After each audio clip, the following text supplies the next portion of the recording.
Hey guys, and welcome to my channel. So I've been in the K-pop community for almost 2 years now, or just 1 year if you don't count 2020, because let's be honest, 2020 didn't feel real. It felt like a fever dream.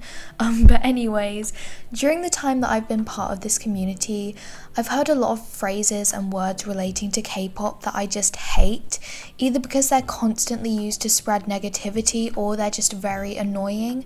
And so in today's video, I'm going to be sharing some K-pop words that make me mad. Quick disclaimer as always though, this video was only made for discussion and entertainment purposes. I know my videos aren't really entertaining, but anyways, I'm not intending to attack anyone through this video, and I'm fully open to debate if anyone has a different perspective to me on this topic. And without further ado, let's get into it.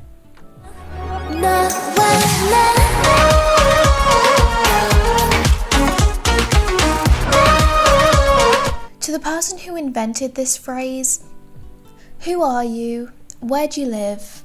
I just want to talk. Honestly though, there is literally no situation that I can imagine in which the term visual whole could be used respectfully. It's basically just a way for K-pop fans to call a certain idol ugly without facing repercussions for it.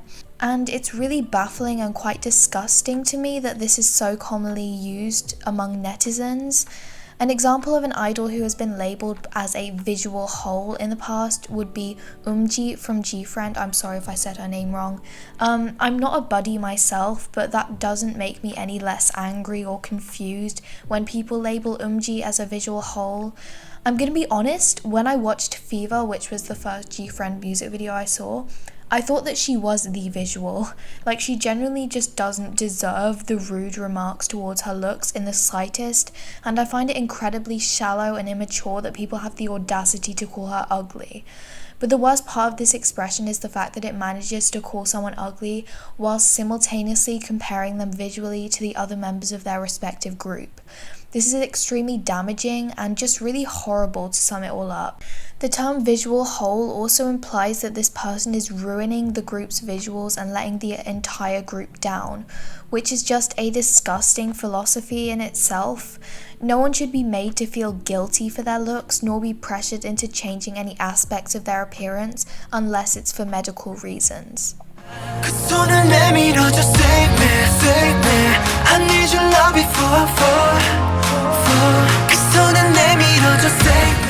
It's not even the phrase "paved the way" in itself that makes me want to punch a wall like a teenage boy named Kyle who drinks too much Monster.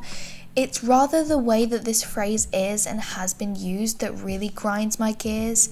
I would have no problem with it if people took it less seriously or were willing to have a mature and calm discussion over it. But over time, the term "paved the way" has just evolved into a catalyst for fan wars and a platform for toxicity.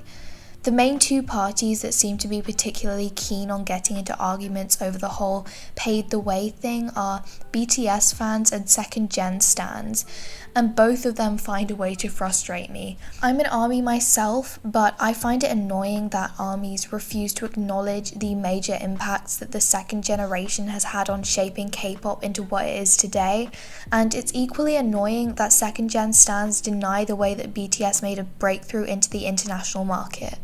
The whole thing is just getting really repetitive and it's simply irritating at this point. I wish people would just drop it.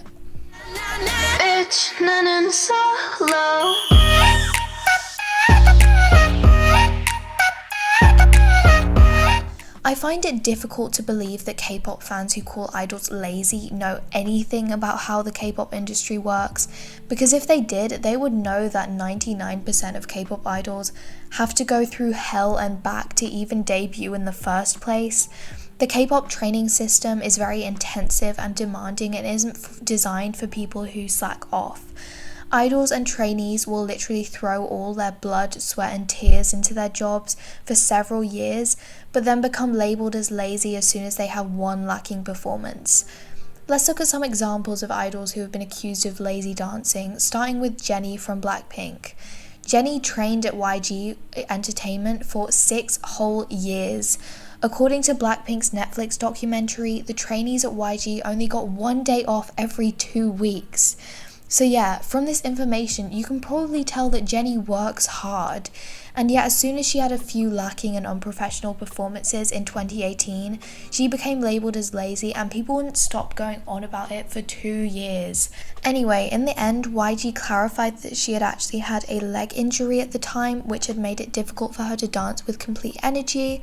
And yes, YG could have told us that earlier, but it doesn't make the people who made assumptions about her character and work ethic because of it any less stupid. The next example makes even less sense to me. Leah from ITZY was accused of being lazy because she made one mistake in a performance on a radio show. Like, are you actually joking? And it wasn't even a big mistake, and people called her lazy for it. Like, the clownery really jumped out. This next part of the video involves discussion regarding body image, body weight, and eating disorders. If any of these topics are triggering to you, please feel free to skip through this section. There will be timestamps in this video and in the description box.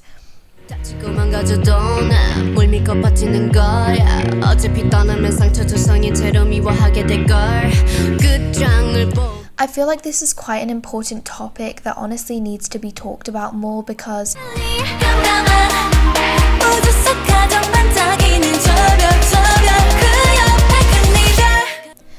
I would just like to know why people think that they know idols to the point where they can make huge statements and assumptions about their character. Like, are they your friend? Are they your classmate? Are they your neighbour? Likelihood is they're not, so how can you be so sure that they have quote-unquote no personality? And you might be thinking, but being an idol is their job. It's their job to be entertaining on or off camera. And that may be the case, but the thing is, most of the idols who are accused of having no personality or being like robots are entertaining and interesting people on camera. An idol I've seen a lot of people call robotic is Chewie from Twice.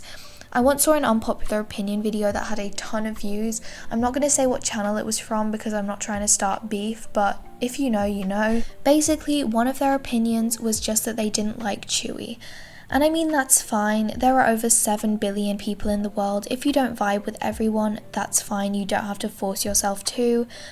But personally, I think that unless an idol is very problematic and you want to criticize them for that, it's kind of unnecessary to make a video talking about how you don't like them. But anyways, basically their main point for why they didn't like her was that she seems hollow and empty and also has a blank expression on her face. Like, I'm sorry, that's just rude. Like, you can just say that you don't vibe with her personality and leave it at that. Don't be out there saying she's boring and empty inside when you literally don't even know her. Also, if you watch any Twice content, you'll know that she's actually a really sweet and funny person. But okay. And that's it for this video. I really hope that you enjoyed this. Feel free to leave some words and phrases used by K-pop fans that annoy you in the comment section below. And yeah, as always, thank you so much for watching, and I will see you guys next time. Bye!